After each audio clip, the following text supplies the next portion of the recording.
नमस्कार, प्रीति चौहान क्लासेस में आपका स्वागत है। आज हम हिंदी व्याकरण में क्रिया का अर्थ जानेंगे। तो आइए स्टार्ट करने से पहले चैनल को सब्सक्राइब करें, लाइक करें, बेल आइकन के बटन को प्रेस करें। तो आइए स्टार्ट करते हैं। आज हम हिंदी व्याकरण में क्रिया का अर्थ जानेंगे। प्रिया अपनी माँ के साथ बाजार गई। प्रिया अपनी माँ के साथ बाजार गई। उन्होंने कई दुकानों से सामान खरीदा और मूल भाव भी किया। अपनी पसंद की पोशाक और साड़ी लेकर दोनों बहुत प्रसन्न थी। थोड़ी देर घूमने के बाद वे घर लौट आईं।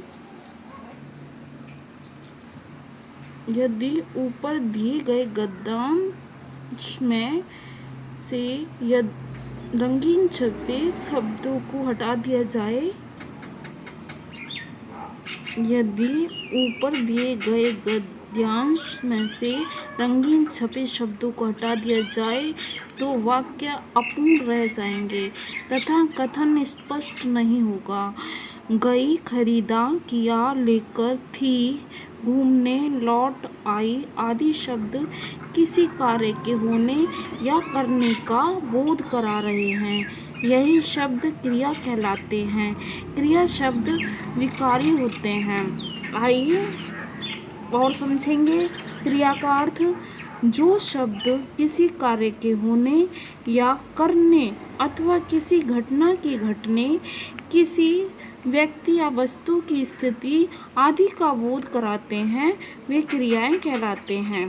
क्या कहलाते हैं? क्रिया। विशेष आगे समझेंगे। जैसे क्रिया के बिना वाक्य पूर्ण नहीं हो सकता। क्रिया के बिना वाक्य पूर्ण नहीं हो सकता। राधिका पत्र, तो क्या समझेंगे आप?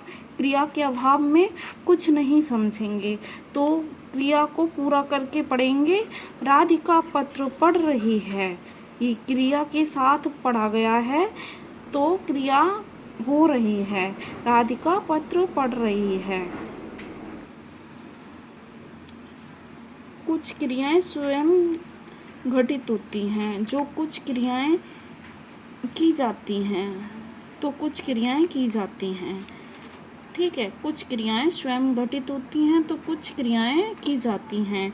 खेत में फसल पक गई है तो स्वयं घटित क्रिया है। किसान फसल काट रहा है तो ये किसान के द्वारा की गई क्रिया है। अब तीसरा पढ़ेंगे। कुछ क्रियाएं एक शब्द की होती हैं। कुछ क्रियाएं एक शब्द की होती हैं तो कुछ एक से अधिक शब्दों की। जैसे हंसिका ने गीत गाया तो ये क्रिया के अंतर्गत आएगा, एक शब्द के अंतर्गत। और हंसिका गीत गा रही है तो ये एक से अधिक शब्द व्यक्त हो रहे हैं। आगे समझेंगे। क्रिया के रूप लिंग, वचन, कारक तथा काल आदि से प्रभावित होकर परिवर्तित होती है। किस किस से परिवर्तित होती है? प्रभावित होकर लिंग, वचन, कारक और काल आदि से प्रभावित होकर परिवर्तित होती है। आगे पढ़ेंगे। उदाहरण के लिए नीरज खेल रहा है। नीरज खेल रहा है तो नीरज लड़का है। ये क्या है? लिंग के आधार पर परिवर्तन। ठीक है, नीरज लड़का है तो उसके लिए खेल रहा है आएगा। नीरजा खेल रही है। नीरजा लिंग, स्त्रीलिंग, पुल्लिंग, तो नीरजा खेल रही है। अब ऐसे ही बच्चा दूध पी रहा है। वचन के आधार पर परिवर्तन देखेंगे। बच्चा दूध पी रहा है तो बच्चा पी रहा है, पी रहा था। ठीक है, अब आगे बच्चे दूध पी रहे थे। बच्चे दूध पी रहे थे तो बच्चे और रहे थे, वचन के कारण परिवर्तन हो रहा है। आगे समझेंगे। यहाँ पे काल के कारण परिवर्तन है। मैदान में बहुत बड़ा मेला लगा है। और दूसरा, मैदान में बहुत बड़ा मेला लगेगा। ठीक है, तो यहाँ पे काल के कारण परिवर्तन हो रहे हैं। यहाँ लगा है, इस टाइम लगा है, इस समय लग रहा है, और वह लगेगा, तो काल में परिवर्तन हो रहा है। क्रिया समानतः वाक्य के अंत में लगाई जाती है। एक वचन में एक से अधिक क्रियाएं भी हो सकती हैं। माँ ने बाजार से साड़ियाँ खरीदी। माँ ने बाजार से साड़ियाँ खरीदी, एक क्रिया। ठीक है, माँ ने बाजार जाकर साड़ियाँ खरीदी, तो यहाँ पे 2 क्रियाएं हो रही हैं। आगे समझते हैं, आइए। यदि छठवां है, यदि वाक्य में कर्ता के साथ विभक्ति चिन्ह का प्रयोग नहीं किया गया हो तो क्रिया कर्ता के अनुसार होती है। क्रिया किसके अनुसार होती है? कर्ता के अनुसार। ठीक है, आइए उदाहरण के तौर पर समझेंगे। धोबिन कपड़े धोती है, यहाँ पे स्त्रीलिंग है और एक वचन है। पक्षी पेड़ पर बैठे हैं, पुल्लिंग और बहुवचन। ठीक है, पक्षी पेड़ पर बैठे हैं। आगे समझते हैं। 7वां, यदि कर्ता के साथ विभक्ति चिन्हों का प्रयोग किया गया हो, यदि कर्ता के साथ विभक्ति चिन्हों का प्रयोग किया गया हो तो क्रिया कर्म के अनुसार होती है। तो क्रिया कर्म के अनुसार होती है। उदाहरण के लिए, छात्र ने कविताएं सुनाई। छात्र ने कविताएं सुनाई, स्त्रीलिंग और बहुवचन। ठीक है, कविताएं सुनाई। ठीक है, श्यामा ने आम खाया। श्यामा ने आम खाया। श्यामा ने आम खाया, तो पुल्लिंग और एक वचन। ठीक है, आगे समझेंगे। धातु, ध्यानपूर्वक पढ़िए और समझिए। बच्चा माँ की बात सुन रहा है। बच्चा माँ की बात सुन रहा है। तुम गाना सुन रहे हो। तुम गाना सुन रहे हो।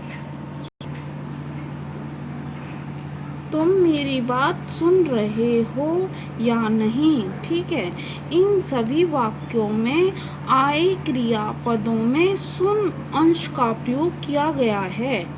किसका? सुन अंश का प्रयोग किया गया है।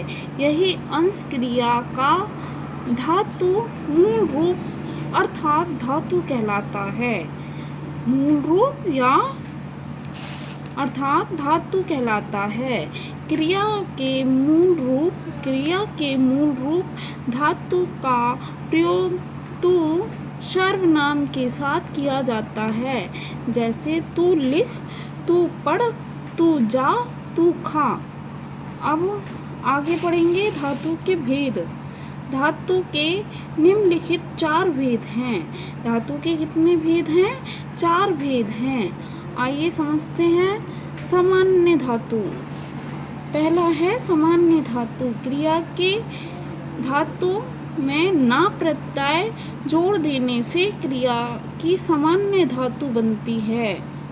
ना प्रत्यय जोड़ देने से क्रिया की सामान्य धातु बनती है। जैसे धातु प्रत्यय सामान्य धातु। लिख, जोड़ ना, लिखना। पढ़, जोड़ ना, पढ़ना। चढ़, जोड़ ना, चढ़ना। सो, जोड़ ना, सोना। सुन, जोड़ ना, सुनना। चल, जोड़ ना, चलना। व्युत्पन्न धातु, दूसरा है व्युत्पन्न धातु। सामान्य धातु में प्रत्यय लगाने पर व्युत्पन्न धातुएं धातुएं बनती हैं। जैसे धातु, सामान्य धातु, व्युत्पन्न धातु, पढ़, पढ़ना, ना, चढ़, पढ़ाना, पढ़वाना, पढ़ा, या, चल, चलना, चलना, चलवाना, चलाया, सोना, सुलाना, सुलाना, सुलाया। ठीक है। देख, देखना, दिखाना, दिखवाना, दिखाया। ठीक है। आगे तीसरा है नाम धातु। नाम धातु संज्ञा, सर्वनाम, विशेषण आदि शब्दों के अंत में प्रत्यय जोड़कर जो शब्द बनाई जाती हैं, धातुएं बनाई जाती हैं, उन्हें नाम धातु कहते हैं। नाम धातु किसे कहते हैं? संज्ञा, सर्वनाम, विशेषण आदि शब्दों के अंत में प्रत्यय जोड़कर जो धातुएं बनाई जाती हैं, उन्हें नाम धातु कहते हैं। जैसे संज्ञा से शर्म, शर्माना, बात, बतियाना, टक्कर, टकराना, हाथ, हथियाना। सर्वनाम से अपना, अपनाना, मैं, मिमियाना। ठीक है। विशेषण से गरम, गरमाना, चमक, चमकाना। ठीक है। अब चौथा लेंगे मिश्र धातु। कौन सा है? मिश्र धातु। वे धातुएं जो संज्ञा, विशेषण आदि क्रिया विशेषण शब्दों के बाद करना, लेना, लगाना, होना, आना आदि लगाकर बनाई जाती हैं, उन्हें मिश्र धातु कहते हैं। जैसे